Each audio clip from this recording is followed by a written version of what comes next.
So it's really introducing your organization to them and getting onto their radar and going in assuming that you're actually building a network and you're building an ecosystem instead of trying to pilfer from each other. Professional recruiters are very aware of brand and the importance of brand when you're attracting in this climate. The whole healthcare industry is going to change dramatically in the next couple of years. To chronic disease management and the preventative aspect of care. AI can now understand the key clinical concepts of what's being verbalized in healthcare. Welcome to Cherry Live. I'm Dr. Jordan Valrath, physician, entrepreneur, and Chief Medical Officer for Cherry Health. We're talking about Canadian healthcare. Join us as we speak to innovators, industry leaders, and people working to drive the health system forward. All right, welcome to Cherry Live, brought to you by Cherry Health, Canada's medical network. I'm Dr. Jordan Valrath, and today we're talking recruiting with Alitta Tait. Alitta is part of the Cherry team, leading our growth and partnerships program. In her life before Cherry, Alitta spent more than a dozen years in talent management and talent acquisition, focusing on hard-to-fill skill sets in tech, leadership, and healthcare, with multiple years spent at Alberta Health Services as a senior advisor on talent acquisition strategies. Today, we're going to dig into those headhunting and recruiting skills to better understand some of the best ways to reach out and hopefully attract physicians and other top talent. But first, big announcement. In just a few short weeks here, we're opening up the Cherry Health Network to include all healthcare providers. So that's pharmacies, pharmacists, psychologists, nurses, dietitians, chiropractors, dentists, you name it, every type of provider. So you'll be able to connect, message, and recruit any of these people for free, just like with the thousands of physicians and the clinics already on our network. So thank you, Alitta, for joining us. What is a recruiting funnel? What should a clinic's recruiting funnel look like?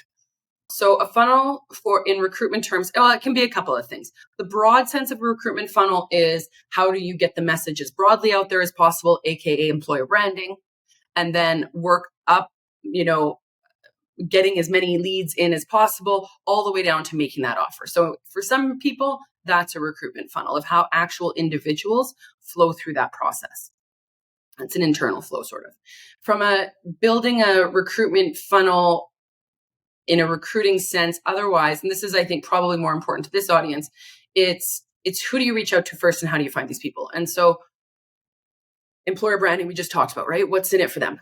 And understanding your organization and what's in it for them. That's the number one step of any recruitment funnel, is really knowing that question. Because otherwise, don't even get started, because you're going to have really awkward conversations with people when you do get them on the phone. Or not as meaningful conversations, shall I say. The next, for me, and this is what the most professional recruiters do, is you start as close to home as possible. So I know it sounds a little bit disjointed from what I just said. Go broad, go international, all this kind of stuff. But once you're actually, you've sent out the messaging, maybe it's posted multiple places, that kind of thing, then you start closest to you. So the best thing you can do is ask for referrals. Who's in your network already? Who has worked already at your clinic? Who is at your clinic? Ask them for referrals. See if they're interested or know anyone else who's interested. So closest to the pin. And I think that is honestly one of the biggest ways that physician recruitment has happened in the past, is who you know, right? And that's really, really important. Then you go broader and broader from there. So it can start with that. Yes, who you know, and then who was previously employed with you, whether they might be looking or know anyone. So that makes it really important to make sure if you have locums, they're having a very good experience. the test drive model, yeah. Get them in right? to try it before they buy it.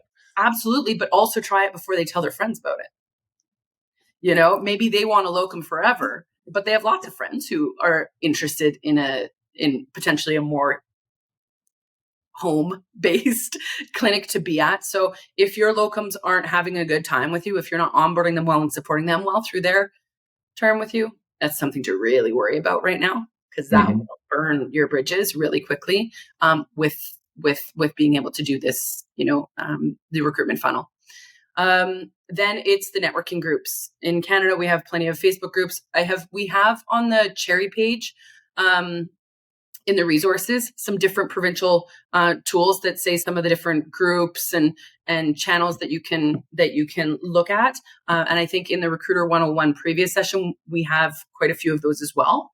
And so there's Facebook groups, there's professional associations, there's job boards, all this kind of stuff, but that have particular networking groups. Like LinkedIn has very specific groups for physicians in Canada and things like that. So it's getting into those groups and having those conversations. This also includes conferences and knowing where physicians are going to be at and potentially representing there. It can seem like a big expense to go to a conference, but if you have done the pre-work of knowing your value proposition, it doesn't have to be a super, super fancy booth and all that kind of stuff for you to have really good conversations and lead to one or another. And then it's the broader landscape of the boards and all the space from there. But I wouldn't, you need to be on the boards and you need to be trying to catch that top of the funnel. And then you go into the active recruitment of referrals and networking and things like that. Does that make sense? Yeah, absolutely. Like getting as broad as possible out there. So you're like hitting every possible potential person in the market. Yeah. And I think that's, there is no single place in Canada or anywhere really to go to recruit for physicians or healthcare professionals. So you still do need to make sure your message is broad, because especially if you only need one or two, you never know who's looking on the CMA page that day. You never know who's looking on Cherry Health. You never know who might be on Indeed. So I do recommend still posting and still getting that message out quite broadly, but do it well. Like do it with some conviction behind why you and why your clinic and that kind of stuff. And then be able to kind of narrow it down from there and start asking for those referrals and such. So we'll post that reference she's talking about with all the different sources to go physician hunting, because that's definitely really helpful. It's got the price breakdown on there too for costs for all these different job postings. Yeah. What do you need for collateral as part of that recruiting funnel? Like if you're at a conference, I imagine having like a postcard or a business card, so some kind of like printed takeaway. If you're doing it digitally, like should you have a page set up on your website? Is the job posting itself?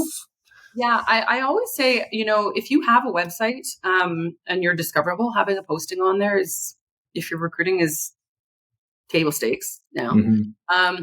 If you're at a conference, yes, have something they can take away so that they'll remember you. They're talking to 1 million people that day. I would recommend even more from a professional recruitment stance, get their info. You follow up with them. Don't wait for anyone to follow up with you ever.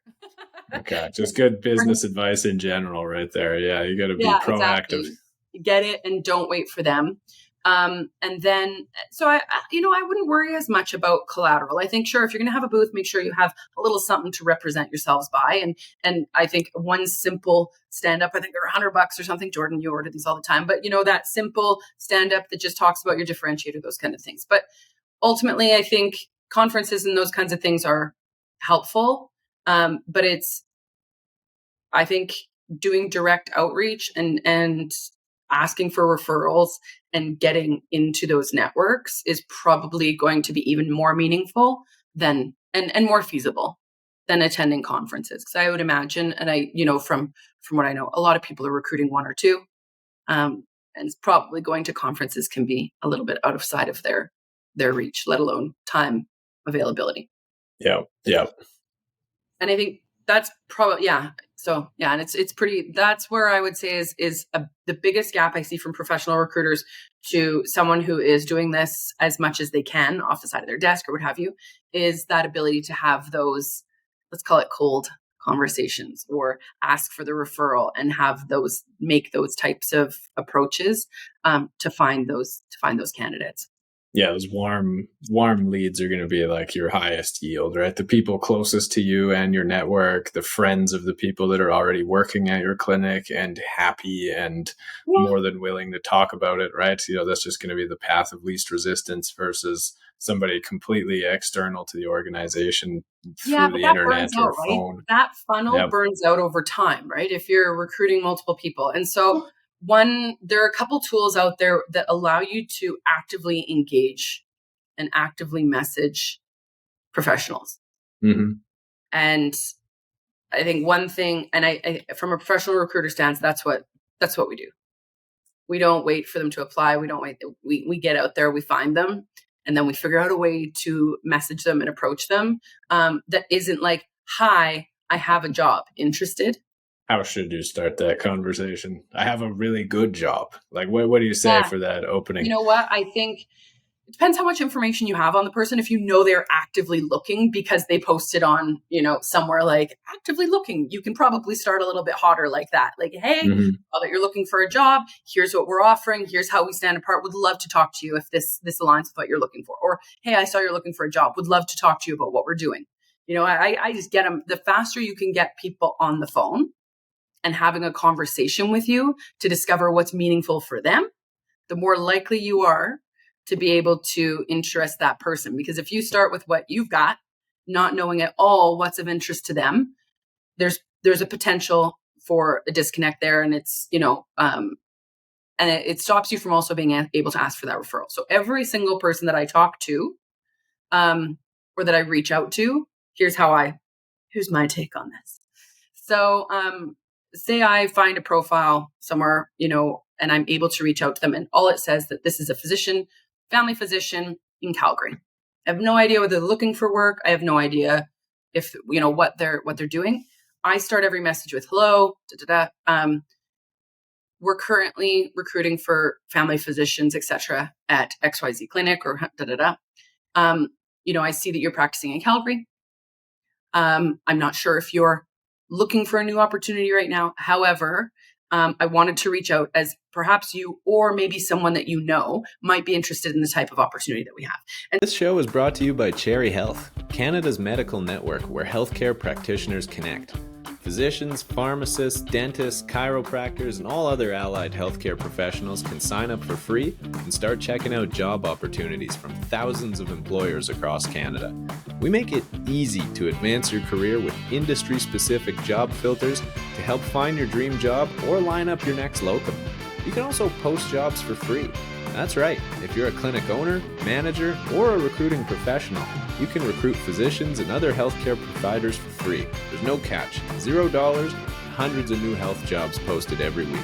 www.cherry.health to get started today. So it's really introducing your organization to them and getting onto their radar and posing yourself not just as and they could be recruiting physicians into their own clinic and say, maybe you're recruiting as well. Likelihood is there. Maybe you're recruiting as well. I'm not sure. However, would love to connect with you and have a quick conversation. Do you have time? Because maybe they're recruiting into their own clinic. Maybe they're not interested right now, but they might have worked with a locum who's ready to make that shift into full-time. They might have had a learner in their clinic that they couldn't hire, that they really liked, that they can refer to you. Or they themselves might be available. Wouldn't that be just tickety-boo? But it's not super, super common. So going in assuming that you're actually building a network and you're building a bit more of an ecosystem instead of trying to pilfer from each other. Mm-hmm. I've heard that a lot from administrators, like, oh, but if I reach out to that physician, what if they're also trying to recruit? That's okay. That's okay. A physician who would work out at their clinic is potentially a really different physician than would work out at your clinic. It could be as simple as location. It could be as simple as, what you offer physicians from a split perspective is something that they're like, we had a great candidate, but they really need XYZ right now, or they value, technology, and we just aren't that type of clinic. You are, hey, yeah, you should talk to them. So I think it's about building a network and expanding your network using the tools that are currently available to do so. You don't want to use that initial interaction like it's one impression of an ad space. You really do want to start that conversation, right? And then normal human interaction rules apply at that point, right? Like you really are just trying to, ask questions, get to know them. Are you in the market? What are you in the market for? Trying to figure out how your clinic solves their problems as opposed to just, here's the link, go look. Yeah. And to be honest, I don't even get into what are you looking for in that message. Like if they identify that they might even be open to a position, I say, let's grab a coffee or let's grab a chat. Mm-hmm. Because their ability to drop off really quickly and get too busy and not respond to your messages and then disappear and get scooped up by somebody else are so high that I get them on the phone as soon as possible. What is phone best? Is video, Zoom? Is getting them to come into the clinic? Like, what does that next step Depends look where like? they're located, right? I mean, if it's a very first, hey, we're recruiting for this, I would love to connect with you for a couple minutes, and this is what we're recruiting for. Do you know anyone, you yourself, or have you had anyone in your clinic who might fit this bill? If they respond and say no, okay, maybe you can then ask, if you're also recruiting, would love to know a little bit about what you're recruiting for. And then if someone comes through our locum funnel or what have you that might be better fit for your clinic, we're happy to send them your direction. You have 10 minutes to chat. I mean, that's a much more collaborative type of conversation. And if they say, you know what, I am interested, I don't say, what are you looking for there? I say, let's jump on a call. Now, if they're across the country, in that first conversation, if you want to do video, cool. If it's really set up and it's going to be smooth and easy, but if you want to just pick up the phone and have a quick chat and just start building that relationship with as few barriers of entry as possible. Yeah. This space right now, that's the way to go. I like that kind of approach where you're coming towards it like, hey, just want to see if you know anybody, do any of your med school or your colleagues or something, would they fit the bill? It seems a little less like threatening and direct than I'm trying to recruit you. Come listen to my pitch. Yeah. And you will get messages back because on these platforms, people are there also just trying to recruit a locum to cover for them so that they can take some time off. So they might just say, actually, I'm recruiting too. You could say, phenomenal. Would love to spend 15 minutes chatting with you about what you're looking for. And then you can know what we are. And, if that right person comes through, happy to pass them your way. So I think the most successful I've been in recruiting really, really hard to fill positions is getting in with a little network and building those networks. Security within technology is really, really important. To say the least, and really, really difficult to find people, but they all know each other, and so you get into these little pockets by saying, no, I appreciate that you're not looking for a permanent position, but would still love to chat with you for a couple of minutes. They can tell you what people in that space are looking for. They can help you maybe build out a better value proposition for your clinic if you're unsure. So there's a lot of different reasons to have quick conversations that are just building relationships within the network that are going to help you build better recruitment funnels and have more success in recruiting. And again, I know that for an administrator right now, they're going like, oh my gosh, like I do not have time for that. And that is part of the challenge. And it is part of a reality of the pain points that recruiting in this type of environment entail. Who would be a good person to be schmoozing and trying to, build that network with? I remember talking to a recruiter a few years ago, and he was saying that like deals get done on the golf course, like that. He's out there like mingling and networking, and that's like, how do you know who somebody with a big or accessible network would be? What does that person even look like? Sometimes it only takes one. Yeah. And so it depends what you're looking for. Now, I mean, so within the clinic, identifying, because there's another thing that's really critical here, is that once you get a nibble, you have to follow up quickly. Once that person, and I'm talking within a half hour. Yeah. Okay. Like time is that critical.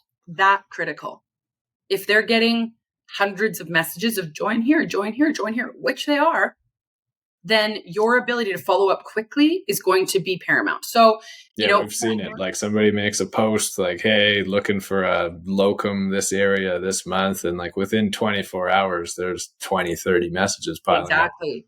And if they respond to your posting, if they respond to your message, oh my gosh, you are further along than most people. Jump on it, go in there.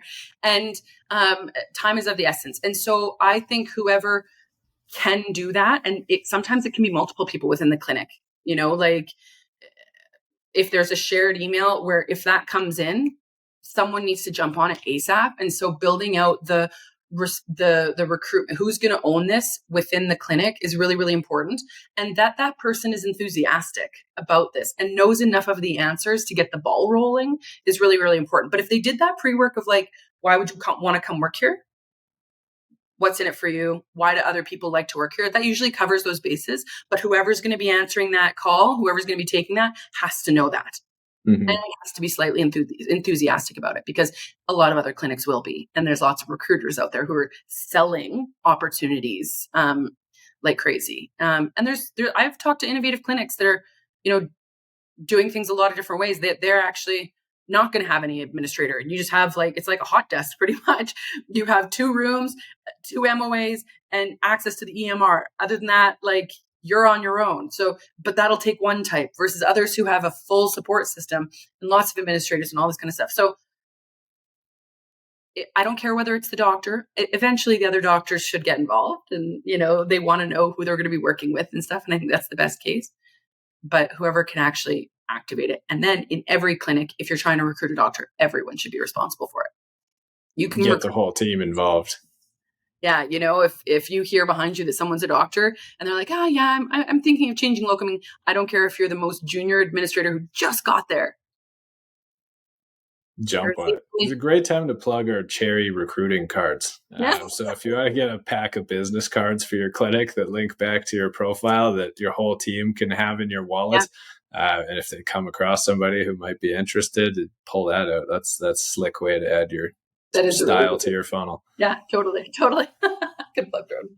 But yeah, I think it is about just everyone being activated to do it. Not one person, not one, poor administrator who's trying to do this off the top side of their desk as well as everything else, but actually everyone within the team. What do the professionals do differently from the lay person doing it off the side of the desk? We've got minimal time. It's not our full-time job. We're trying to run a clinic. We're trying to get patients through the door. What should we do differently from those pros, and what's those highest yield strategies?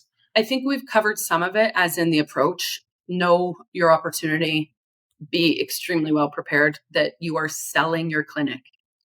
So that's what professional recruiters sell: the organization, sell the opportunity quite effectively. That's their job. And they, maybe they work for the province, maybe they work for a health board. It doesn't matter. But when you're a recruiter trying to attract people and your success is how many people actually join, you're pretty well prepared with why someone might want to come join you. And you also know if they're not going to come to you, maybe you have some other spots where they can go.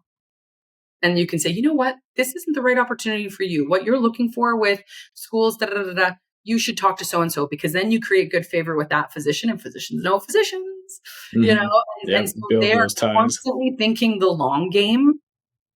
That's a big, big difference. And I get that. So they're always thinking the long game of this person isn't the fit, but I'm still going to, be aware and try and help them a little bit without going above and, overboard and making your full-time job, sending them in the right direction. Another is speed to respond. I mean, recruiters are on it like no one's business. They know the market extremely well. And we already talked about that a little bit. And they're just constantly it could be, I think most recruiters, it could be the person in the grocery store. It could be anyone that they're talking to. If they hear someone knows a doctor, they're like, oh, what are they up to? Their ears are constantly opened, and they're constantly networking to try to fill that position. And something that's really, really important is they're effectively leveraging technology to do recruitment. So that's twofold. Internal technology, sometimes, like if you're recruiting volumes of physicians, being able to manage them as they come in effectively and know who you already talked to, who might not be interested, but being able to touch back with them later, so managing that network is how do you manage the network of locums who have worked with you in the past? Another little cherry plug, that's something that I think is really, really interesting as a recruiter, is the ability to have the locums that worked in your clinic follow your clinic on Cherry. And then anytime you have a locum job that's available, you can post it and they automatically get pushed a notification. This is available in different tools as well. I use Cherry as an example, but that ability to communicate with them effectively and not lose track of them is really, really important. So leveraging technology to manage that network. I know, personally, when I was doing a lot of locums, the clinic manager would send a text. They'd pick their favorite locum. I'm sure I was number 10 in the pile. I wasn't the first one getting it. And then they'd wait like 24 hours, not get a response, just get ghosted, or doctors on a beach somewhere without cell phone signal. The next day they go text their next 11th favorite locum, and so on and so forth. But yeah, no, the Cherry system really does make it a lot easier to engage all of your locum network, in one click. Make sure you're not wasting time getting it out there, individual communications anymore. Yeah. Let the tech do the work for you. Exactly. Let the tech do the work for you. And that's the case with using the tools that are out there really effectively for getting the message more broadly, and writing a posting and a company page that's appealing. Professional recruiters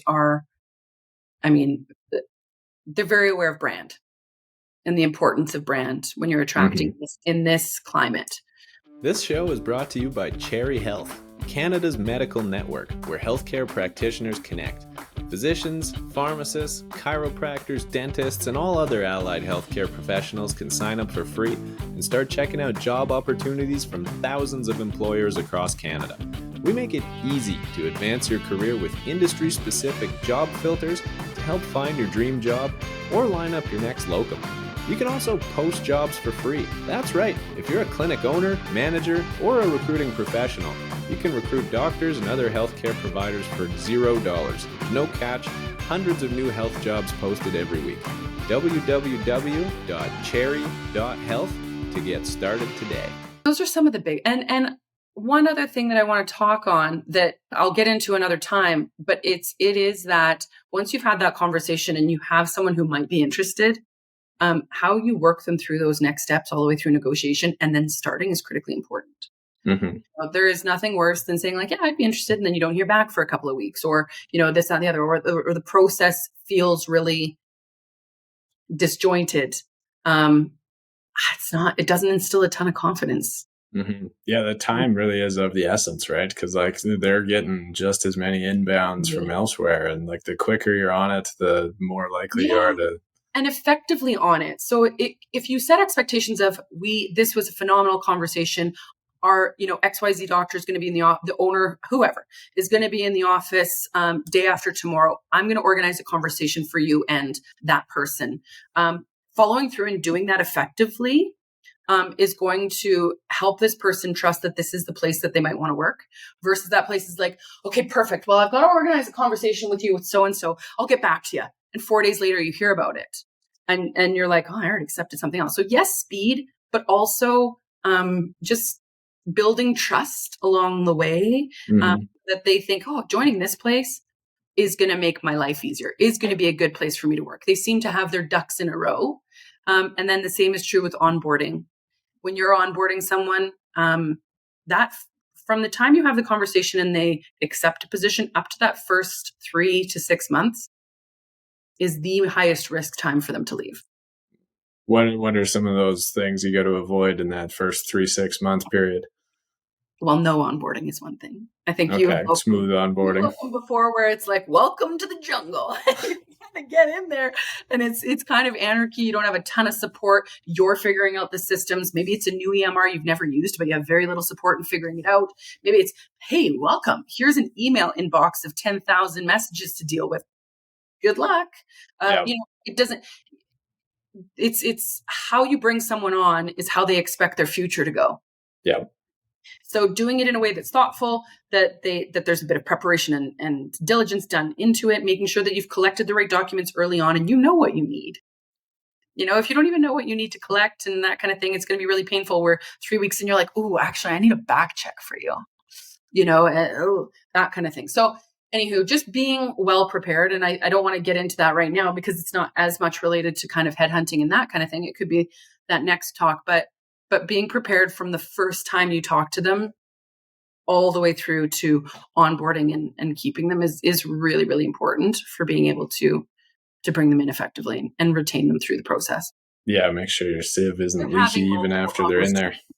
Yeah, they're having multiple conversations. They're testing you.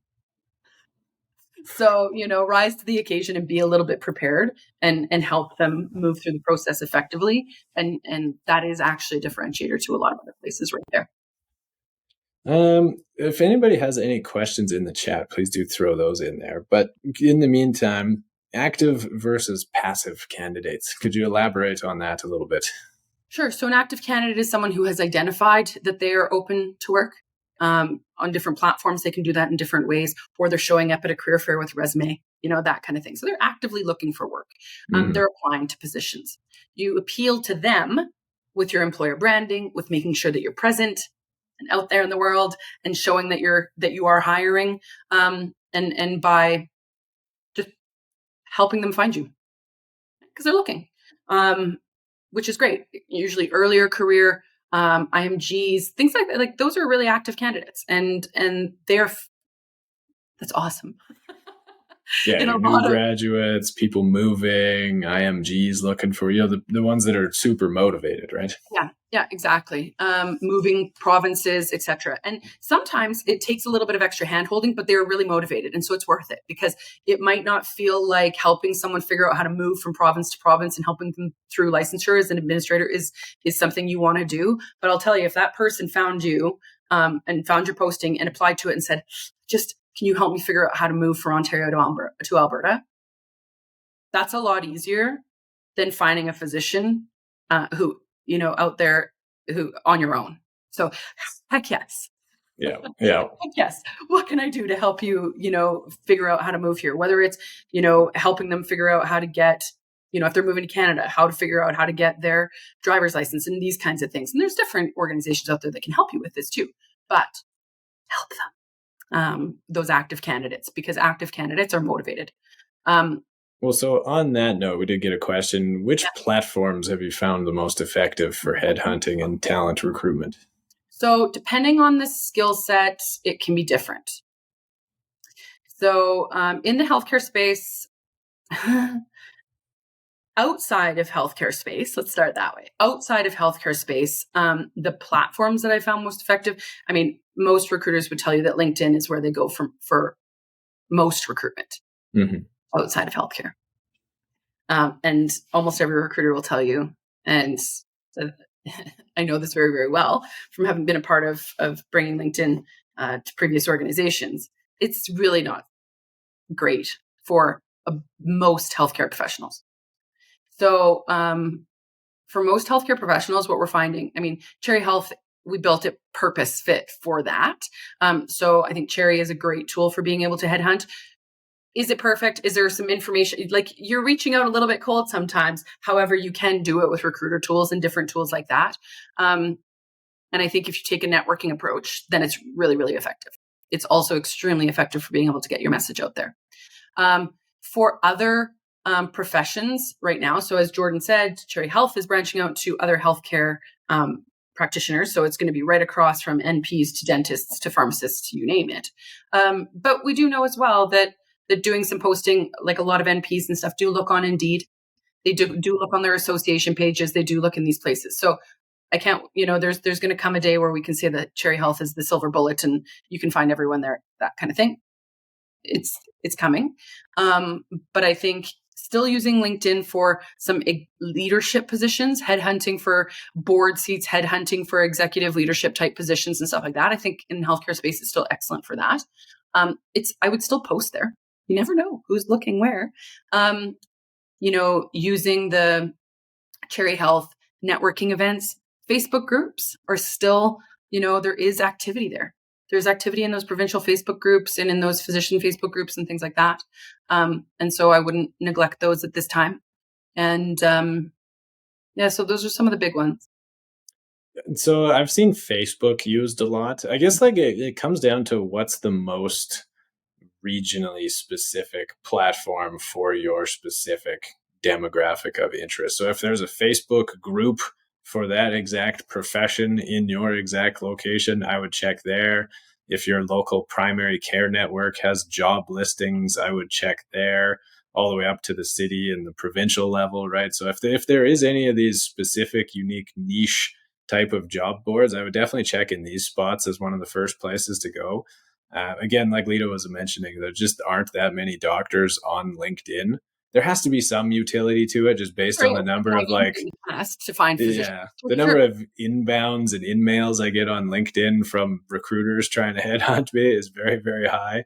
And so clearly it has to work sometimes on LinkedIn, but we just don't see a lot of doctors on LinkedIn. Like if you're looking for one of the bigger social platforms to do recruiting on, I would definitely say Facebook. Yeah. And you mentioned regional and stuff like that. And I do, especially, I think Facebook is good for people, for slightly more active people. If they're in those groups and you say, hey, we're hiring for this, or like we see people post and identify themselves as active candidates. Hey, I'm open. I'd be willing to do this. So yeah, participating in there, but knowing that in the long haul, especially if you're, for those recruiting multiple positions, you need to get the message broad, because there's a high potential that they're not coming from your backyard. Exactly. Yeah. Another question. With the increased value of admin support, do you think it's worth it for clinics to invest more on that side in order to attract physicians or other staff? Yes. Okay, So great. it depends. So I like I've said, I've heard about a clinic that is going to do this sort of like hot desk approach where you pay a monthly. There's no split. You pay a monthly fee to have your 2 rooms, your 2 MOAs, and this, and that it's very clearly like that. So, but they don't have a ton of administrative staff who are running the day-to-day of the clinic. Okay, that's super unique, and they will attract a certain type there. But for your general clinic, yes, I think, and Jordan, you can comment on this too, having gone in and worked in multiple locations when you were locuming, but that things are run well, that the administrative burden is managed, and that the admin team can also help support with the technology that's there. I mean, yeah, then yes. I mean, that it helps a clinic run much more smoothly when you have supportive teams in place to help wrap around the practitioners so that they can focus on their task at hand. I think yes. Yeah, I would say it's definitely, justifies its value. So the split or the money that you're getting offered up front, right? Like that's like a shiny little, beacon glimmering with hope, right? But then of course you get into a clinic where they're advertising some very low, uncharacteristically low amount of overhead that you have to pay. And then after a day, a week, a month, whatever it takes for the cracks to start to show, you start to notice the turnover, you start to see that the staff aren't happy, you start seeing just the inefficiencies piling up. And I don't want to say that's not a viable strategy, going for that really lean, mean, economic, and financially incentivized model. But there definitely are a lot of pitfalls with that. It's kind of a high risk, high reward scenario. And where I've seen that, they are leveraging technology very aggressively. So they have virtual admins, they have EMRs and AI and things like that. So they're investing heavily on the tech side to do a lot of that support. And TBD, whether that works out or not. It's, hey, they're trying something different, and kudos on that front. But for most clinics, I think having a strong admin team and support team, and this also is important with, or is an opportunity with more team-based care. And with having, more professionals within the workplace periods, that it's not just doctors doing absolutely everything, taking every single type of patient and patient visit and doing all this. If you have a strong admin staff and maybe a bit more of a dynamic team of healthcare practitioners, then you're able to also create a really interesting environment. So admin, yes, but also ways of looking at team-based care and, different types of care models. So a few different ways to manage it. Exactly. Awesome. Okay. Well, just being mindful of time, we've come up on our hour. Thank you so much, Alitta, for the insights. If anyone has any other questions, feel free to shoot us a message. Alitta.Tait@cherry.health or Jordan.Vollrath@cherry.health, or check out our website, www.cherry.health. Thanks everybody for joining, and have a good rest of your morning. Take care. Thanks, Jordan. Thanks, everyone.